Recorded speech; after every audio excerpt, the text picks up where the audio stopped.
জায়গাটির নাম হচ্ছে তিন পাহাড়। এখানে বসে গুরুদেবের পিতা মহর্ষি দেবেন্দ্রনাথ সূর্য উদয় অস্তদয় ধ্যান করতেন। গাড়িটির নাম হচ্ছে তাল ধ্বজ। ধ্বজ মানে পতাকা। দেখুন পতাকার মতো উঠছে তাল গাছটা। বাজছে ওই 5টার মতো। আমরা সকালবেলা একদম স্নান করে উঠে ধোয়া জামা কাপড় পরে রেডি, যাব মায়ের মন্দিরে পুজো দিতে। আর আমাদের হোটেল যেহেতু মন্দিরের সেবাইতে নিজস্ব হোটেল, তো ওনাদের মাধ্যমেই আজকে আমরা পুজো দেব। তো সেই দিকেই যাচ্ছি। রাত্রিরে তো হোটেলে কথা বলে রেখেছিলাম। যাই হোক, আমরা চলেই এসেছি ডালার দোকানের কাছে। এই যে পুষ্পার্ঘ হচ্ছে আমাদের ডালার দোকানের নাম। এই দোকানের পেছন দিক দিয়েই ভিআইপি লাইনের যেখানে হয় সেই দিকটায় আর কি আমরা চলে যাব। তো মন্দিরের ভেতরে যেহেতু মোবাইল অ্যালাউড ছিল না, তাই আর ভিডিও করতে পারিনি। আমরা ঢুকেছিলাম প্রায় 5:30টার দিকে, আর আমাদের পুজো শেষ হলো 8:30টায়। এতটাই ভিড় ছিল। আমরা পুজো দিয়ে চলে এসেছি। এবার একটু ফ্রেশ হয়ে নিয়েছি, এবার বেরাবো আস্তে আস্তে। ব্রেকফাস্টও হয়নি, আগে ব্রেকফাস্ট করবো তারপরে বেরাবো।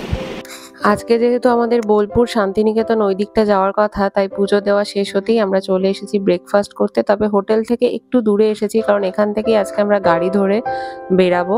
তো আজকে আমাদের ব্রেকফাস্টে রয়েছে পুরি সবজি আর মিষ্টি। এখানে খাচ্ছি একটু টক দই, যেটা ওর ভীষণ প্রিয়। গাড়িও আমাদের চলে এসেছে, আর আমরা রওনা দিয়ে দিলাম শান্তিনিকেতনের দিকে।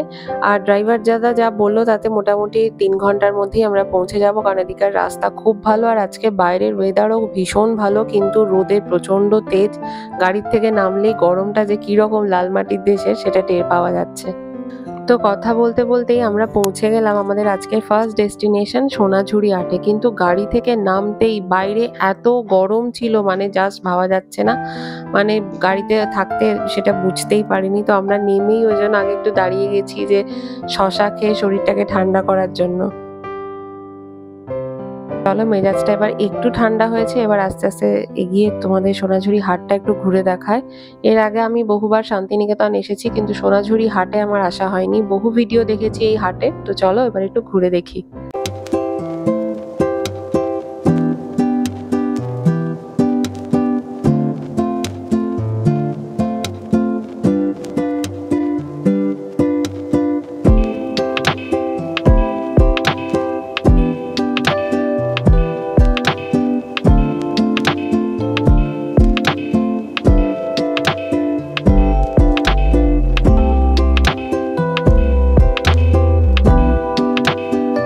তো ভিডিওতে যেমন দেখে এসেছিলাম, এখানে কিন্তু বেশ রিজনেবল প্রাইসে সব জিনিসপত্র পাওয়া যাচ্ছিল। বিছানার চাদর থেকে শুরু করে শাড়ি, কুর্তি, সালোয়ার, ছেলেদের শার্ট, সমস্ত কিছুই কিন্তু বেশ রিজনেবল ছিল। তবে কোয়ালিটি ভ্যারি তো অবশ্যই করবে, সেগুলো একটু দেখে নিতে হবে।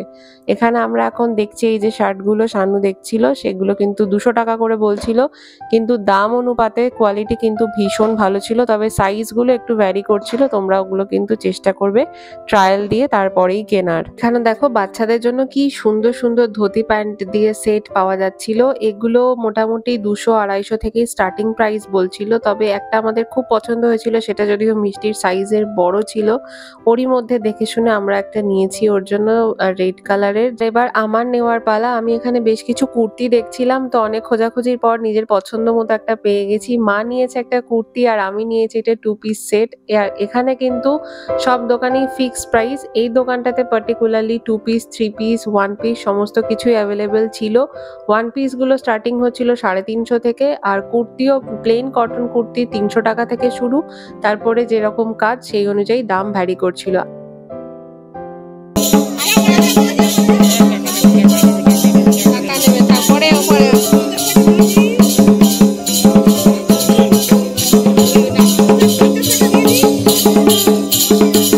বাইরে এত গরম যে বেশিক্ষণ আর হাটের মধ্যে ঘোরাঘুরি করা গেল না। আর মিষ্টিরও গরমে খুব কষ্ট হচ্ছিল, ভীষণ ঘেমে যাচ্ছিল ও।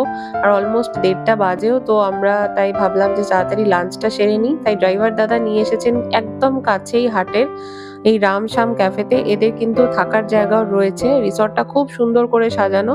আর এখানে দেখতেই পাচ্ছ আমরা নিয়ে নিয়েছি একটা ভেজ থালি, খুব রিজনেবল প্রাইসের মধ্যে ছিল। আর এর সাথে তোমাকে আলাদাভাবে চিকেন বা ফিশ তুমি যেটা নেবে সেটা নিতে হবে। খাওয়ার দাওয়ারের কোয়ালিটিও খুব ভালো ছিল। তো এতক্ষণ ঘোরাঘুরির পর এরকম খাবার পেয়ে আমরা জাস্ট মুগ্ধ।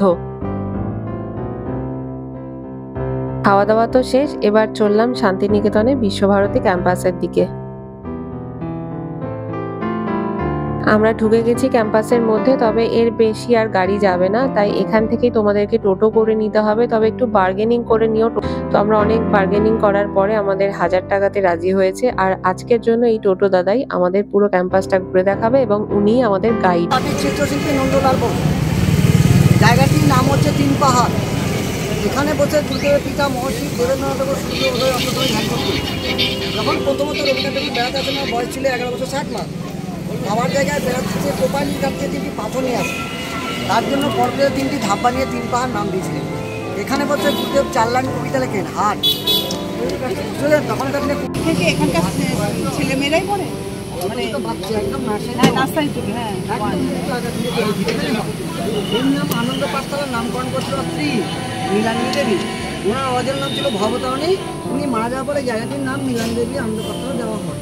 এবং যে মাটি বেঁচে হঠাৎ যদি জল দিয়েছে তখনই ভেতরে বাচ্চা যায়, নাহলে বাইরেই। ওই মঞ্চতেই 5 দিন অনুষ্ঠান হয়। সবাই তার জন্য সিকিউরিটি দেওয়া আছে। বাদিকে দেখুন প্রতিটি লেখা আছে পরিচয়পত্র, এপি ছেলের বাবার নাম, আশুতোষের মায়ের নাম, ক্যাম্পাস ঘুরতে ঘুরতেই আমরা এই সুন্দর একটা দিঘির সামনে এসে দাঁড়িয়েছি। এত সুন্দর পরিবেশ এখানকার, শুধু যদি একটু রোদটা কম থাকতো তাহলে হয়তো আরো ভালো লাগতো। আকাশে মেঘের ছায়াটা দেখো জলে পড়েছে, অপূর্ব দেখতে লাগছিল। আর সত্যি কিন্তু বিশ্বভারতী ক্যাম্পাসের পরিবেশটাই যেন আলাদা। বাড়িটির নাম হচ্ছে তাল ধ্বজ। ধ্বজ মানে পতাকা, দেখুন পতাকার মতো উঠছে তাল গাছটা। এই বাড়িটাকে কবিতা লেখা আছে, দাঁড়িয়ে সরকার ছাড়িয়ে উঠি মারে আকাশ।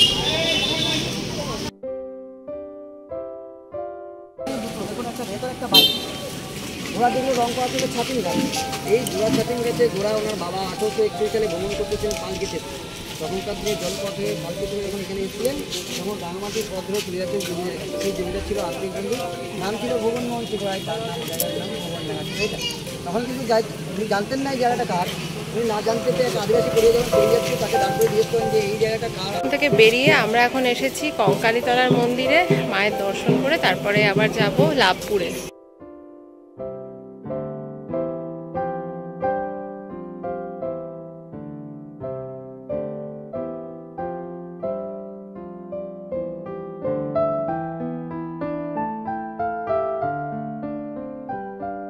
প্রচন্ড রোদ্দুরের তাপে আমি আর সোনাঝুরি হাটে এই নাচের তালে তালে পা মেলাতে পারিনি, কিন্তু আমার খুব ইচ্ছে ছিল। তাই কঙ্কালীতলা এসে যখন দেখলাম এখানকার পরিবেশটা খুব শান্ত এবং খুব ঠান্ডা, তো আর নিজেকে আটকে রাখতে পারলাম না, তাই ওদের তালে তালে আমিও পা মেলালাম।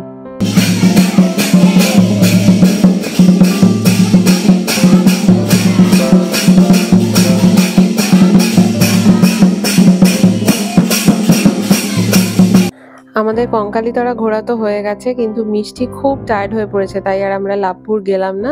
আমরা এখান থেকে ডাইরেক্ট তারাপীঠের হোটেলেই ফিরে যাচ্ছি। হোটেলে এসে ফ্রেশ হয়ে আমরা বেরিয়ে পড়েছি একটু টুকটাক কেনাকাটা করতে, কারণ কালকে আমাদের বাড়ি ফেরত যাওয়ার দিন। আর মিষ্টির স্কুলের বন্ধুদের জন্য এখানে টুকটাক তো কিছু নিতে হবে, আর নিতে হবে মায়ের ফটো, সবার জন্য প্যারা। তো এখানে আমরা এসেছি এই কাকাতুয়া দোকানে, এদের প্যারা খুব ভালো খেতে। তো এখন সেগুলো একটু গুছিয়ে শপিং করে নিই, তারপরে হোটেলে যাব।